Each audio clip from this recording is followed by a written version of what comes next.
Today we are here with Alia. Hello, everybody. Our new therapist. So, Alia, we have a few questions for you today.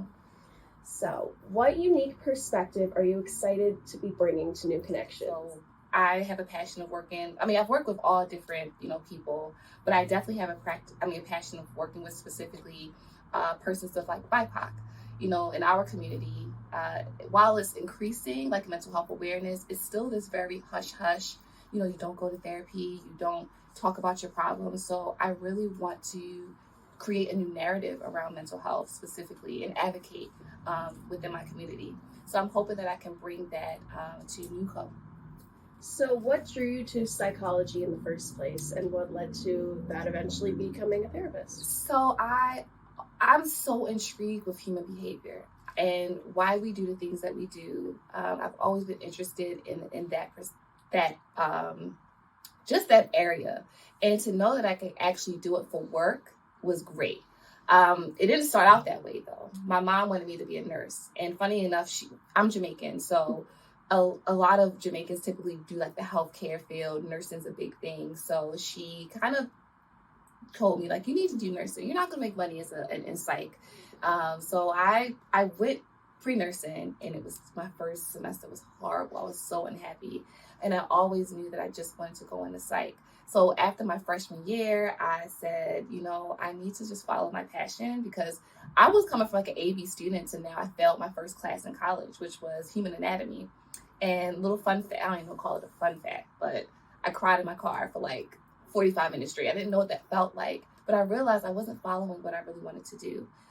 So when I met with my advisor, he said, well, you could do family studies or psych. I said, oh my goodness, psych was my thing. And then I took that path, and it was like back to being an AB student and just so happy. So I always wanted to be in a helping profession, but I wanted to do it in the way where it's like talk therapy. I enjoy conversations.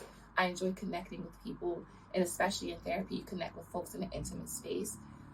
And to know that I can do that for a living, it was perfect. So, how would you describe your counseling style? I like to describe my counseling style as warm, empathetic, compassionate. I don't want to say friend, so I'm going to use that very loosely, but I like folks to come in to feel like it is a very down-to-earth. I know this is a therapist-client relationship, and there is their power dynamic there, and we understand that from a professional standpoint. But I want my clients to know that they can come in and just let their hair down and feel like they're talking to their quote-unquote professional friend. I have humor. I'm very active in my sessions. I like to tell my clients it's not the traditional, so how are you feeling? It's not, those questions are asked, but I'm much more engaging. We laugh, we have a good time, but I'm going to challenge my clients too. I want them to know that, yes, I'm going to validate you. I'm going to make you feel comfortable, but I also want you to seek and change, and I want to provide that for you. So we're going to come, and I'm going to challenge you on some things. But overall, again, I just want them to feel like they're the person they could just come and talk to. If they have no one else, that they have me to come and be like, Leah, I just need to come in and talk to you about ABC. And I'm like, let's go. So that's really my approach. I just don't want it to be not stuffy. I don't want to call it a stuffy session at all. It's very relaxed and flexible and just fun. But we're going to work. We're going to work. Yeah. So what drew you to New Connections? I know you touched on that a little bit earlier, but what really did it for you? So the advertising did it for me. That was number one. But again, the practice policies and just the overall arching, I would call a mission statement, spoke to me. It spoke to me from a professional standpoint and as a personal.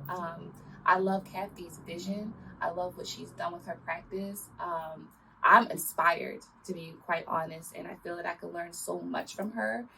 So between just what she stands for, what she wants to, the stance she wants to make in her practice, the advertising, bringing on diversity, especially in a city as Baltimore, it was immediate for me. I said, I want to come on board.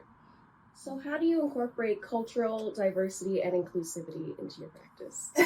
So funnily enough, just talking about that, just speaking on being African American and just knowing that there is a strong need for mental health again in our community, bringing that to our community is what I want to do. I'm again strong advocate. I'm encouraging my folks to come to therapy. Again, it's the stigma that's still there, and I want to remove that stigma that we have so many generational traumas that need to be addressed that we aren't addressing. And I know sometimes we may turn to, again, just our family. Religion is a big part. And I don't want to discourage or just, that's okay, but I also want to emphasize the significance of coming to therapy and being in this field for, I've been licensed for about 10 years now, to see the change that therapists, have and the impact we have in people's lives. I just want specifically in my community to know that that can happen for them too. So I'm hoping that I can bring more light or shed more light to that. It has been an uptick, I would say, for more people of color to come to therapy, but I'd like to see more of it. And I'm hoping that more of us can come in the field. I know statistically it's only 4% of African American therapists. So, I would like to see more of that, but I'm hoping that's just the crossing the fingers that can happen. But I know it's gradual, but over time. Yeah. What is your perspective on mental health today? My perspective on mental health today, it's growing. I think there's much more of an awareness. Can it be more of it? Absolutely. It always can be more of an awareness of mental health. Because again, as mentioned, there is that stigma, but I do think that people are taking it more seriously. They see the need for it. I hope we're more political. I mean, that's a whole nother conversation. that can be, they could shed more light there. But I do feel that it is growing. It's a growing field. It's a growing profession, and more people are seeking therapy. So I think it's in a good space, but it's always potential for it to grow. And I'm hoping that in time that will happen. So what is your advice for someone on the fence about therapy? That is a great question. What is my advice to them? First, I want to acknowledge that it can be, you can have anxiety surrounding it. I know people have their own preconceived notions about therapy.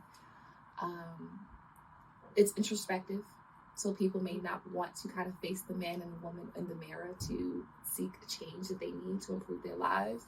But I want to tell them that it's okay to be anxious about it, but it's life-changing if you try it, if you just give it a chance. And I hope that we as professionals we can create safety.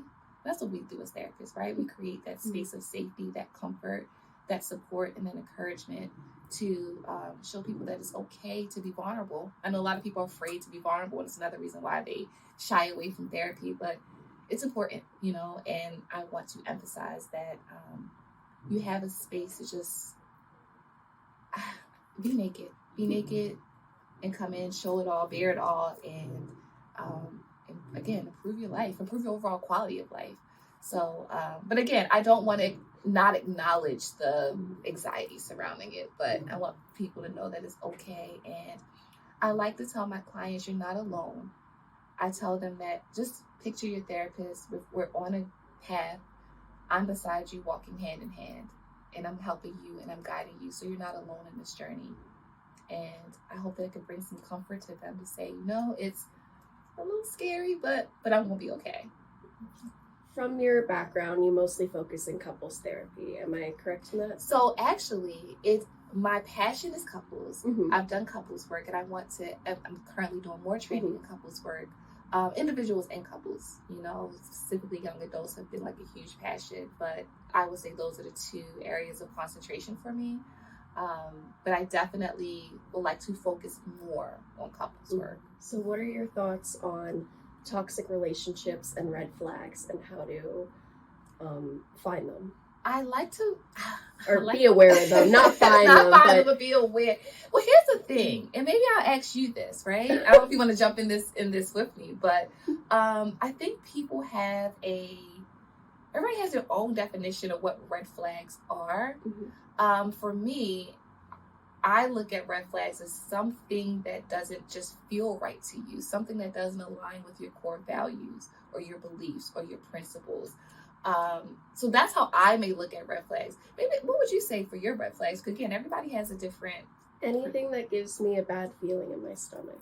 Mm-hmm. A gut feeling. A gut feeling, something that doesn't feel right. So it varies because everybody's gut feeling on what doesn't feel right and does feel right can be different. So the best way I can say what could be a red flag for you is like we just mentioned, something that just doesn't feel right. This goes against your core, who you are as a person, what you believe in.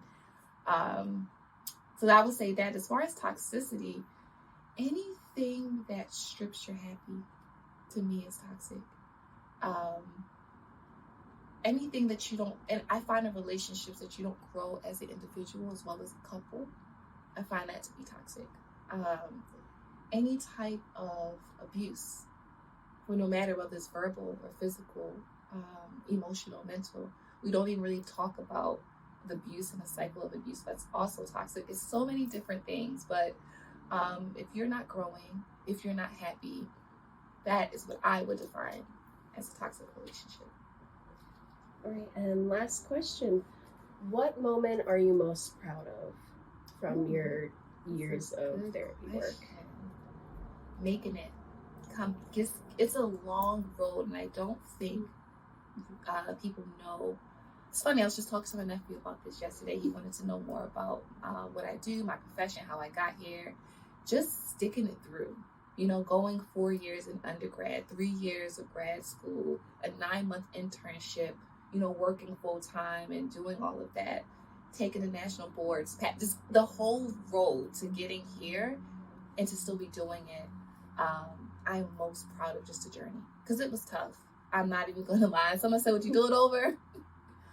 Probably not. Probably not. But I'm so happy that that I'm here because I love what I do. I'm a very passionate therapist. I feel good to know I can wake up every day and say that it's never about the money for me. I love what I do. So just getting here is probably my proudest moment. So great.